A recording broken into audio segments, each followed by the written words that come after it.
Welcome to the Real News Network. The United Nations has issued a fresh appeal for a ceasefire in Sri Lanka to stop the fighting between the Liberation Tigers of Tamil Eelam and the government forces of Sri Lanka. There are demonstrations across the world, including the United Kingdom, the United States, and right here in Toronto, where the Tamil diaspora is protesting and also calling for a humanitarian cease so that their family members could be retrieved from the region. Today joining us is Professor R. Cheran, who is a professor at the University of Windsor in the Department of Sociology and Anthropology. Cheran was the deputy editor of the Saturday Review, which came out of Jaffna, Sri Lanka in the 80s. He's also a founding member of the free media movement in Sri Lanka. Cheran, what are these demonstrations taking place all over major capitals in the world today by the Tamil diaspora? These demonstrations and protest marches have been going on for some time, and then one of the main reasons for these demonstrations and the massive protest rallies is to simply demand that the government stop the war and end the bloodbath that has been going on ever since the government unilaterally withdrew from the ceasefire agreement with the Liberation Tigers of Tamil Eelam. What are the Tamil diaspora actually calling for? There are various demands being put forward, but the major demand seems to be stop the bloodbath, the end of war, because there are thousands and thousands of people they have been trapped in the areas surrounded, and they are surrounded by the Sri Lankan government forces. And this ceasefire agreement, Cheran, was an internationally condoned agreement. Yes, in 2002, the government of Norway mediated a ceasefire and a cessation of hostilities. It was a permanent ceasefire between the government of Sri Lanka and the Liberation Tigers of Tamil Eelam.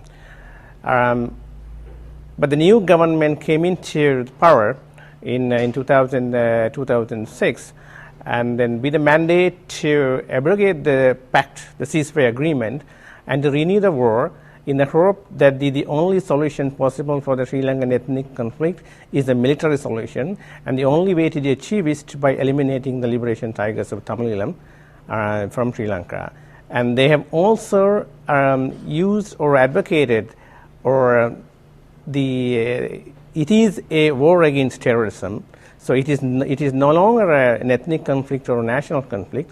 It is a war against terrorism. The LTT is a terrorist organization, so they have the moral right to eradicate the terrorism in Sri Lanka. So that is the idea. That is why the government walked away from the ceasefire agreement. So the government of Sri Lanka, with this sort of renewed surge around the world on the war on terror, they almost have been given new legs to stand on to continue the kind of injustice that they have been carrying out in the north and the east in Sri Lanka. Yeah, it is correct. It's also a bit ironical, but if you look at the international arena, even in Washington, the notion of war on terrorism is not gaining that kind of credibility and acceptability. But Sri Lankan president and the minister, and the defense secretary, they have been successful in articulating a vision that what has been going on in Sri Lanka is simply a war against terror, and the so-called international community,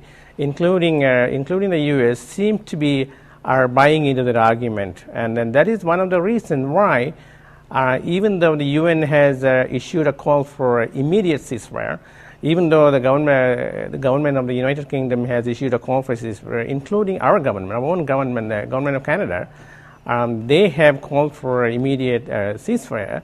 But the government of Sri Lanka has conveniently and comfortably ignored the call, simply because even though the members of the international community are calling for a ceasefire, I do not really think that they are really sincere in calling for an international for a ceasefire in Sri Lanka. So, are they willing to sacrifice independent state, Tamil nationalist aspirations in order to have a more peaceful situation in the region? Well, I mean, I do not think so, because this is yet another catastrophe.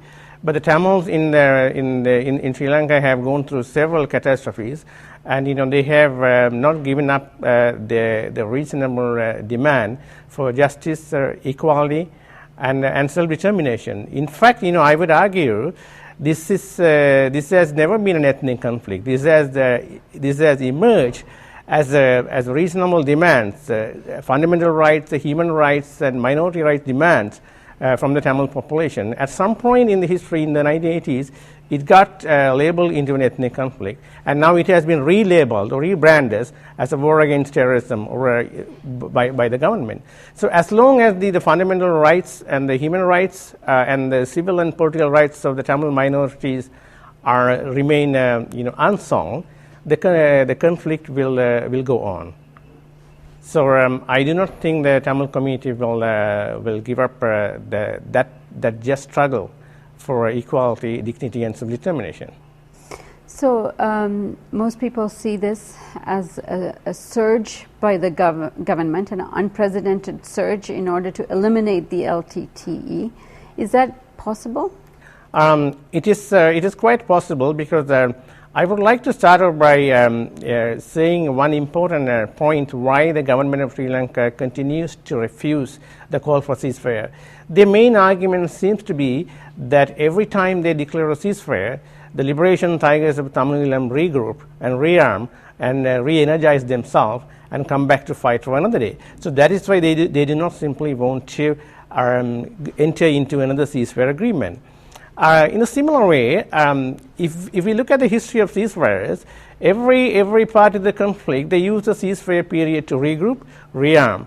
So what happened between 2002 and 2006 is, during the ceasefire period, the government of Sri Lanka has amassed enormous amounts of arsenal, and they got into all kinds of deals with governments of China, India, Russia, and Iran. And they have also built up a huge army. So they are numbering more than 120,000. So this is a huge army. And then they are hoping that the surge in the number of soldiers, and most of them are now sent to the north, and particularly more than 40,000, 50,000 soldiers are simply fighting or cordon or surrounded the small Slaverov area with thousands of civilians, and hundreds of LTT carriers. So the advantage seems to be on the government side, simply because of the numbers. So in that sense, surge has worked in terms of capturing more and more territory previously controlled by the LTT. So that does not necessarily mean that the mission has been accomplished. So the war will continue in different forms. So there's the military surge going on, but to provide a bit more context to what the psychological warfare here is between the Sinhalese and the Tamil, let's explore that in our next segment, Cheran, and we'll continue that discussion. Thank you for joining us for part one with Professor R. Cheran. The discussion is Sri Lanka and the war with the Liberation Tigers of Tamil Eelam.